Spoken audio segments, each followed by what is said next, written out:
Hello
Say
కనుక Sartre భూతమ్మ గారు తన యాత్రను ముగించుకొని ప్రభు యొద్దకు చేర్చబడింది. మంచి పోరాటము పోరాడి తిని నా పరుగు తుదా ముట్టించి తిని నేను జీవ కిరీటము నాకు దొరుకును, నేను విశ్వాసమును కాపాడుకున్నాను. అబ్రహాము దేనికి శిల్పియు నిర్మాణకుడై ఉన్నాడో పునాదులు గల పట్టణం కొరకు అబ్రహాము ఎదురు చూస్తూ ఉన్నాడు. మనకు ఒక పట్టణం ఉన్నది, అది మనుషుల చేత కట్టబడినది కాదు, దేవుని చేత కట్టబడినది. అందుకే యేసుక్రీస్తు వారు అన్నారు, నేనే మార్గము సత్యము జీవమునై ఉన్నాను, నా ద్వారా తప్ప ఎవరును దేవుని రాజ్యానికి పరలోకానికి రాలేరు అని. దావీదు తన సంకల్పము చొప్పున తన తరము వారికి సేవ చేసెను. దావీదు బాల్యము నుండే యుద్ధ వీరుడు. ఆయుధము లేకుండానే సింహాన్ని చీల్చాడు, ఎలుగుబంటిని చీల్చాడు. చిన్న గులకరాయితో అజానుభావుడైన గొల్యాతును హతమార్చాడు. ఇశ్రాయేలు దేశానికి గొప్ప రక్షణ కలుగజేశాడు. దావీదు కత్తి పట్టాడు అంటే సింహము గుండె ధైర్యం కలిగిన వాడు కూడా దిగులు ఉంటాడు. అట్టి దావీదు తన కుటుంబం కొరకు ప్రార్థన చేస్తున్నాడు. 2 సమూయేలు గ్రంథం 7వ అధ్యాయము 29వ వచనం. 2 సమూయేలు గ్రంథం 7వ అధ్యాయము 29వ వచనం. దయచేసి చదవాలి. నీ దాసుడైన నా కుటుంబము నిత్యము నీ సన్నిధిలో ఉండునట్లు దానిని ఆశీర్వదించుము. యెహోవా నా ప్రభువా, నీవు సెలవిచ్చి ఉన్నావు, నీ ఆశీర్వాదము నుండి నా కుటుంబము నిత్యము ఆశీర్వదించబడుగాక. ఏం కోరుకుంటున్నాడు దేవుని సన్నిధిలో? నీ దాసుడైన నా కుటుంబము. దేవుడన్న కుటుంబము సంఘ ప్రారంభ దినాలలో సహవాస కోడికలకు చక్కగా వచ్చేవారు. అప్పుడంతా చిన్నపిల్లలు. ఇప్పుడు ఎందుకు రాలేదమ్మంటే పిల్లల కోసం అనేది. ఇప్పుడు పిల్లలందరూ పెద్దోళ్ళు అయినారు, కానీ సహవాసానికి రావడం. దేవుని సంఘానికి ఎప్పుడైతే వస్తావో దేవుడు ఆశీర్వదిస్తాడు. దావీదు ఏం కోరుకున్నాడో, నిరాశుడైన నా కుటుంబము నీ సన్నిధిలో ఉండునట్లుగా. ఆస్తిపాస్తులు కోరుకోలేదు, అంతస్తులు కోరుకోలేదు, అతిశయంగా ఏం కోరుకోలేదు దావీదు. నా కుటుంబం నీ సన్నిధిలో ఉంటే చాలయ్యా. బాలుడకు సమూయేలు యెహోవా సన్నిధిలో ఉండి ఎదుగుచూ ఉండెనన్న మాట మనం. ఎప్పుడైతే దేవుని సన్నిధిలో ఉండి ఎదిగాడో దేవుడు దైవజనునిగా మార్చాడు. యోనా దేవుని సన్నిధిలో నిలువక యొప్పేకు పోయాడు, బహు శ్రమల పాలయ్యాడు. దావీదు ఏం కోరుకుంటున్నాడు? నీ దాసుడైన నా కుటుంబము నీ సన్నిధిలో ఉండునట్లుగా దానిని ఆశీర్వదించుము. 28వ వచనములో దయచేసి నీ దాసుడైన నా కుటుంబమును ఆశీర్వదించుము. దానిని ఆశీర్వదించిన ఎడల ఎన్నటెన్నటికి నా కుటుంబము ఆశీర్వదించబడునుగా. దావీదు చేసిన మేలను బట్టి ఎప్పుడు దేవుని స్తుతించేవాడు. నా ప్రాణమా యెహోవాను సన్నుతించుము, నా అంతరంగమున సమస్తమా ఆయన పరిశుద్ధ నామమును సన్నుతించుము. నా ప్రాణమా యెహోవాను సన్నుతించుము, ఆయన చేసిన ఉపకారములను దేనిని. ఎక్కడో గుండెలో ఉన్న దావీదును, అరణ్యంలో ఉన్న దావీదును, గొర్రెల వెంట ఉన్న దావీదును అంతఃపురములో కూర్చోబెడితే 7వ అధ్యాయం 18వ వచనం చదవండి దయచేసి. 7:18 దావీదు రాజు యెహోవా సన్నిధిలో కూర్చుంది.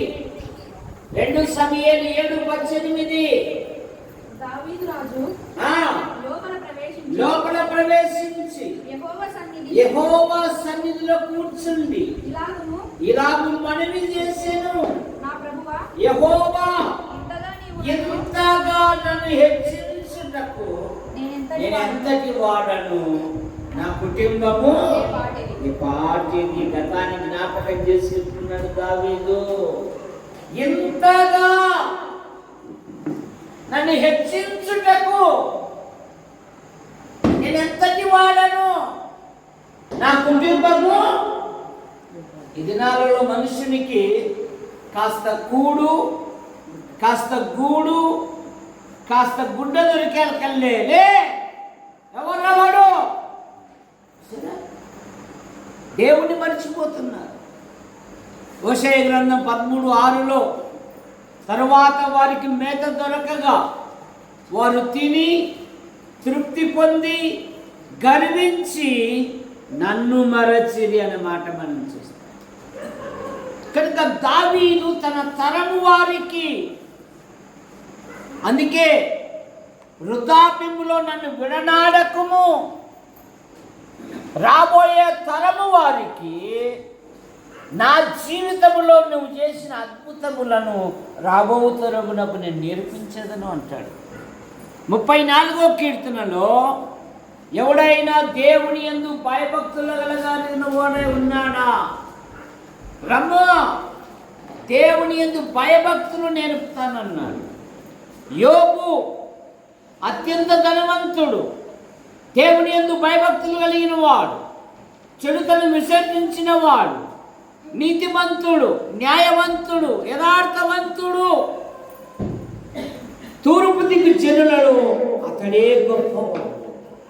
కానీ తన మనస్సు తన కుటుంబం మీద, తన పిల్లలు పాపం చేసి దేవుని కోపానికి, దేవుని శాపానికి ఎక్కడ గురి అవుతారని ధనవంతుడైన యోబు, యథార్థవంతుడైన యోబు, దేవుని యందు భయభక్తులు కలిగిన యోబు, చెడుతను విసర్జించిన యోబు, నీతిమంతుడైన యోబు అరుణోదయమే లేచి వారిని పవిత్ర పరచుచూ వచ్చెను.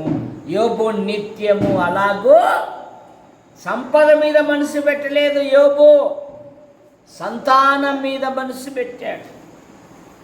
కనుక మహిళలకు ఎక్కువ సమయం ఉంటుంది కనుక నీ పసిపిల్లల ప్రాణము కొరకు నీ చేతులు ఆయన తట్టు ఎత్తుము. చిన్నప్పుడు ఆ కాసుపుల్ల కొట్టాలలో, ఆ కృష్ణాయల బుడ్డ కాలములో అన్నమైతేనే ఒరే మనం ప్రార్థన చేసుకుందాంరా అనేవాళ్ళు. వారు మా తల్లులు ప్రార్థన చేయింది మాకు భోజనం పెట్టేవాళ్ళు కాదు.